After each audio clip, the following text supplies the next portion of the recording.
এই বাচ্চাগুলোকে আমাদের দেশে নিয়ে আসার কারণটা কি, রিজনটা কি, কি কারণে তারা নিয়ে আসছিল আমাদের দেশে? আমাদের দেশে এসে তারা কি করতে চেয়েছিল? তাহলে কি আমাদের যে একটা আশঙ্কা ছিল, আমরা যে একটা আশঙ্কা করছিলাম যে বাংলাদেশে আতঙ্কবাদী সংগঠন বিশালভাবে অ্যাক্টিভ হয়ে গিয়েছে, এখন তারা চায় ভারতে তাদের একটা আধিপত্য বিস্তার করতে। তাহলে এই জায়গায় দাঁড়িয়ে এই যে ব্যক্তিগুলো বা আমাদের এই দেশের মধ্যে এই বাচ্চাগুলোকে প্রবেশ করাচ্ছে, এদের মোটিভটা কোথায়? তার আগে আপনাদেরকে প্রতিবেদনটা দেখিয়ে আসি, চলুন প্রতিবেদনটা দেখুন। দেখার পর যদি আপনাদের মনে বলে হ্যাঁ এরা কি করতে এসেছিল সেটা আপনার মাথায় এসেছে, তাহলে অবশ্যই সেটা কমেন্ট বক্সে লিখে যাবেন।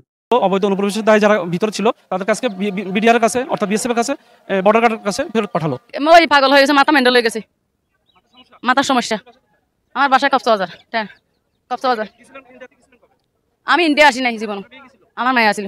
আমরা বেনাপোল ইমিগ্রেশন ভারত থেকে 35 জন এবং আরেকজন সহ টোটাল 36 জনকে বুঝে পেয়েছি। আমরা এই 36 জনকে পোর্ট থানায় হস্তান্তর করব। হস্তান্তর করার পরে পরবর্তী কার্যক্রম পোর্ট থানা নেবে।